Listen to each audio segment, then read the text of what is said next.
Hi everyone, आप सभी का स्वागत है इस चैनल पर। आज जो मैं लेक्चर लेके आई हूँ वो आप लोगों के लिए बहुत हेल्पफुल होने वाला है, क्योंकि इसमें हम कुछ इडियम्स करेंगे जो रोज बोले जाने वाले हमारे हिंदी में हम बोलते हैं, लेकिन हम अंग्रेजी सीख रहे हैं तो इसलिए हमको ये अंग्रेजी में कैसे बोलना है ये भी हमें आना चाहिए। तो हम अपने वाक्यों में इस चीज का यूज कर सकते हैं, इसका प्रयोग कैसे कर सकते हैं ये मैं आपको उदाहरण सहित समझाऊंगी। तो बिना देर के स्टार्ट करते हैं। पहला है आपका handsome is that handsome does. आपको रटना नहीं है, सबसे पहले मैं आपको यही बात बोल दूं, आपको रटना नहीं है, आपको समझाया जाएगा और ऐसा समझाया जाएगा कि आपको रटने की जरूरत ना पड़े। आप यहीं से अनुमान लगा लेंगे ये इसकी हिंदी क्या है। तो देखते हैं। हैंडसम का मतलब आप जानते हैं बहुत ही अच्छा। हैंडसम, भाई हैंडसम लग रहे हो, अच्छे लग रहे हो, प्यारे लग रहे हो।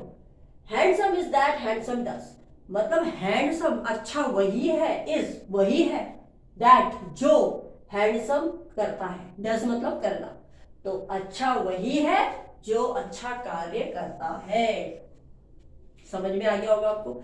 अच्छा वही है, handsome is that handsome does, मतलब हैंडसम अच्छा वही है जो अच्छा कार्य करता है।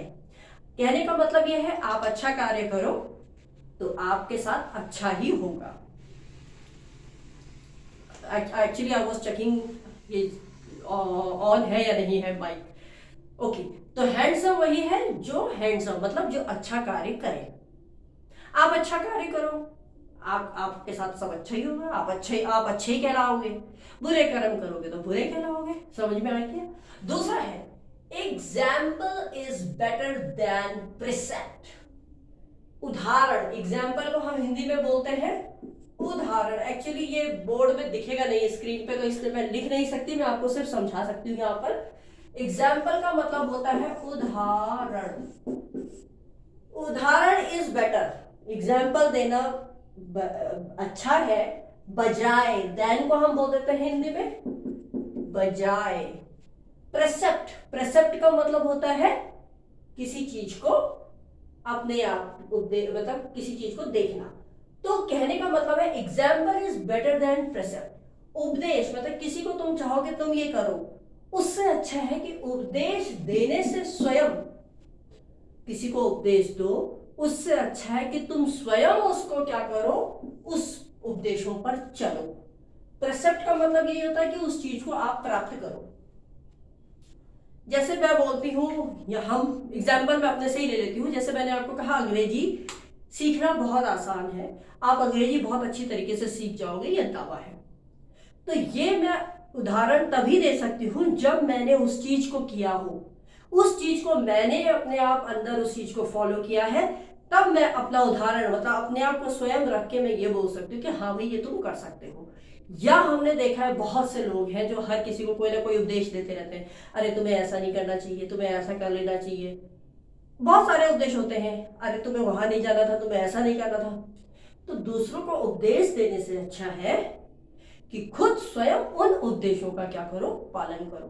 कई लोग ऐसे होते हैं जो करते कुछ नहीं है, बस उपदेश ही देते रहते हैं और अपने आप अपने गिरेबान में कहते हैं ना झांक के देखो तुम क्या हो। तो वही है, अपने आप को उदाहरण मतलब उदाहरण देने से बजाय उदाहरण खुद बनो। ये इसका आप एग्जाम्पल यहां से निकाल सकते हो कि उदाहरण बनने से बजाय उदाहरण खुद धारण करो, मतलब स्वयं तुम खुद उपदेशों का पालन करो।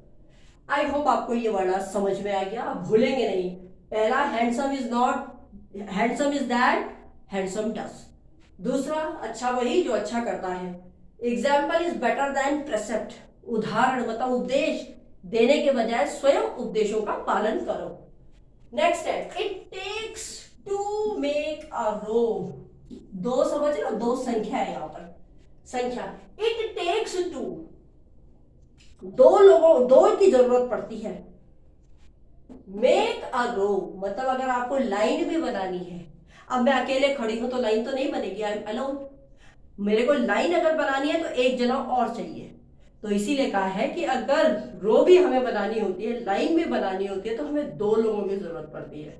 या फिर हमें लड़ना भी अगर हो, क्वारल, ऐसा तो है नहीं हम अपने आप से क्वारल करेंगे, अपने आप से लड़ेंगे, हमें कोई चाहिए जिससे हम लड़ सके। तो दो लोग होंगे, दो होंगे तभी लाइन पंक्ति बन सकती है, तभी लड़ाई हो सकती है। तो कहने का मतलब ये है कि ताली जो है वो कभी एक हाथ से नहीं बजेगी, ऐसे से नहीं बजाएंगे हम ताली, जब दो हाथ होंगे तभी ताली बजेगी। तो वही इसका मतलब है, to it takes to make a rope और अ क्वारल, मतलब एक हाथ से ताली नहीं बजती है। आई होप आपको ये समझ में आ गया। Next, evil gotten, evil spent. Evil का मतलब क्या होता है?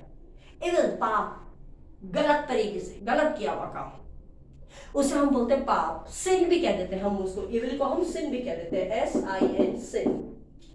आप कंफ्यूज ना हो आपसे, क्योंकि ये इविल यहाँ पर इडियम पढ़ रहे हैं तो हम यहाँ पर इविल ही बोलेंगे क्योंकि लोकोक्ति इसी से बनी है। तो evil gotten, evil gotten, gotten का मतलब होता है मिलना, प्राप्त होना। अनैतिक चीज से कोई चीज प्राप्त हो, अनैतिक रूप में वो चली जाती है। लिखा है ना, इविल स्पेंट, गलत रास्ते से आया, गलत रास्ते चला गया। समझ गए होंगे, इधर से हमने पैसा ऐठा, इधर से पैसा चला गया। तो यही है हिंदी इसकी, जैसा आया वैसा पैसा चल गया। जैसे आया पैसा आया, जैसे आया पैसा वैसा गया। ये धन से संबंधित है। कहते हैं ना, कल का आपने गलत ढंग से पैसा कमाया है तो गलत ढंग से ही चली जाएगा। तो उसकी इंग्लिश है evil gotten, evil spent. Next है होप सस्टेन्स लाइफ। बहुत अच्छा इडियम है। देखिए, हम सब जीवन में उम्मीद लगाते हैं, हर दिन हम उम्मीद लगाते हैं, अरे आज फेल हो गए कोई नहीं, कल का दिन है।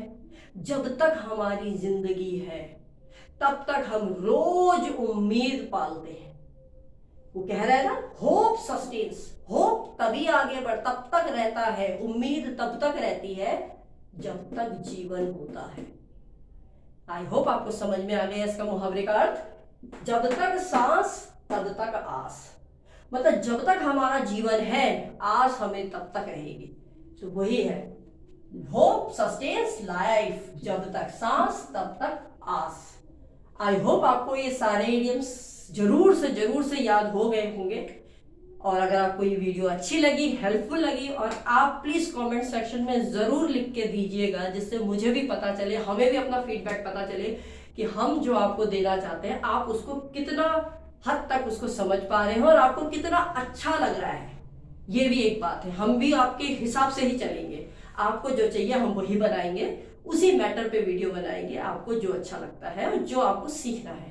अगर आपको वीडियो अच्छा लगा तो प्लीज लाइक कीजिए, शेयर कीजिए, सब्सक्राइब कीजिए, एंड धन्यवाद। Thanks for watching the video.